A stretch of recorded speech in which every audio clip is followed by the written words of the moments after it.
Okay, so this presentation is going to go over the screw and a little bit about the history of the screw. In 1493, Leonardo da Vinci invented the helical air screw, and this is an example of one right here.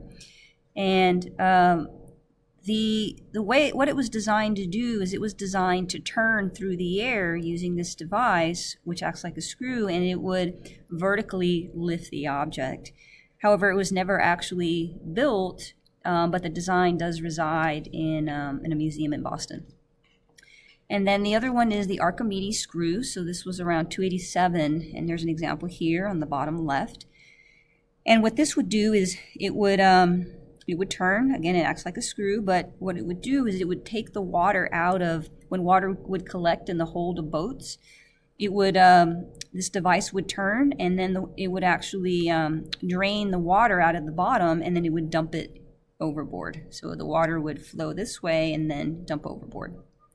And then metal screws were starting to be invented in the 15th century.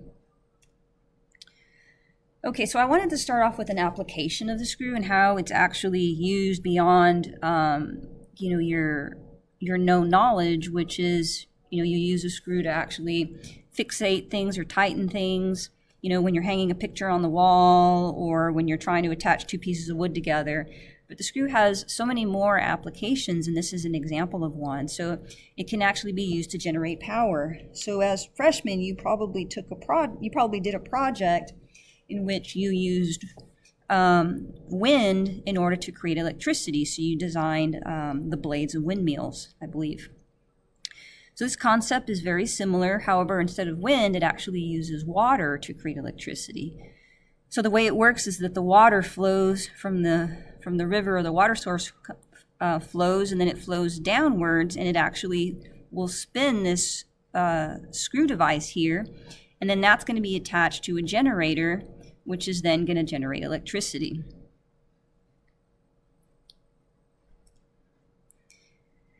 Okay, so the screw is one of the more complicated simple machines, but I think when you break it down into its components, it makes it a little bit easier to understand. And the first component is that it's actually an inclined plane that's wrapped around a cylinder, forming the path and the pitch. So you can see if you unravel the threads of a screw, right, you can see how that would look like an inclined plane.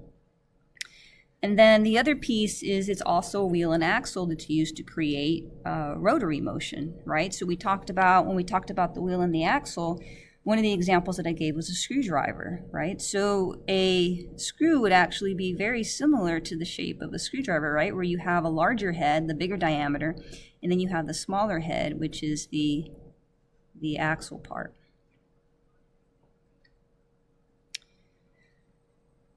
Okay, so there's a number of properties associated with the screw. Two that I want to mention are that, one, it has a very large amount of frictional loss, right? So, you can think about when you're actually, when you have a screwdriver and you're trying to put a screw into the wall to hang a picture, you can just feel that frictional force pushing against when you're actually trying to screw that screw into the wall. And then the other is that it takes rotary motion, right? So you're actually turning the screw, but it's taking that rotary motion is turning it into linear motion, right? So you're turning the screw, but the distance that it's traveling is linear into the wall.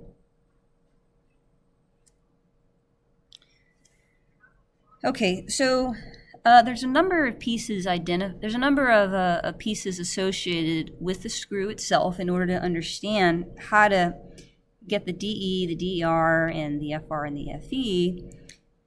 We need to look at the different parts of the screw. Okay, so the first one is going to be the effort arm distance. Okay, and so essentially what that means is it's going to be the distance at which you're actually going to be turning the screw, right? So if I had a wrench, let's say, attached to this screw here, right? If I had a wrench attached to this screw here, then my effort arm distance would actually be the entire length of the wrench, right? Because the force that I'm applying is going to be on the handle of the actual wrench itself. But if I do not use a wrench, let's say I just use my finger to turn the screw, then the force that I'm applying is going to be right here on the edge of the head of the screw.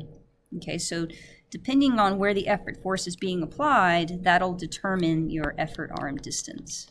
Okay, and then the other part is the pitch. So every little line that you see here is what we call a thread on a screw.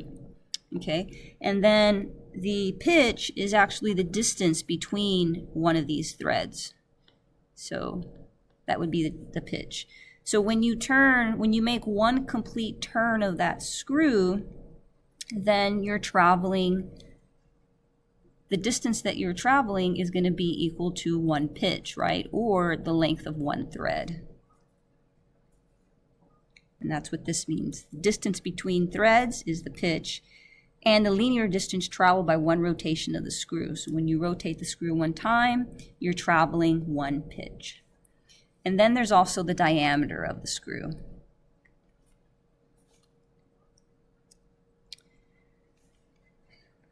Okay, so if you've ever been to Lowe's or Home Depot, if you've ever bought screws online, typically it'll give you what's called thread information.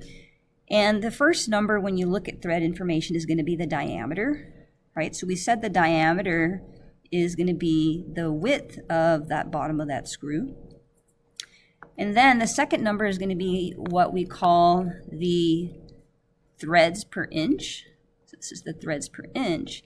And the threads per inch is just the inverse of the pitch, right? So if the pitch is going to equal to 1 over threads per inch, right? Or you can mathematically change it and say TPI is equal to 1 over the pitch, right?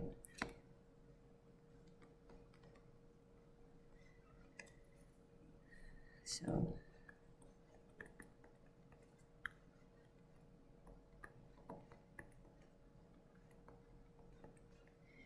and then the last piece of information is the thread description, which essentially means is the screw going to be coarse or fine. So if you've ever looked at a screw, you could see that the threads are very thin or that they're very, very thick.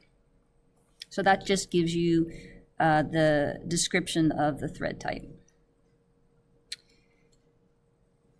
Okay, so if the bottom here says if there are 13 threads per inch, then the pitch is going to be 1/13 of an inch, right? So if we have 13 threads per inch, then the pitch is going to be 1/13 of an inch.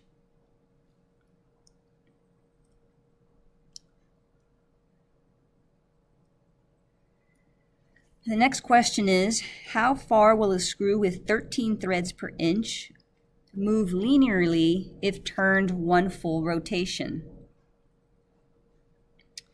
So how far will a screw with 13 threads per inch, so the TPI is going to equal to 13, move linearly if turned one full rotation? So let's remember, when we turn something we turn a screw one full rotation, we're traveling, right, the in between two threads, which is a pitch. And we said earlier that the pitch is going to be 1 over 13, right? So we're traveling 1/13 of an inch.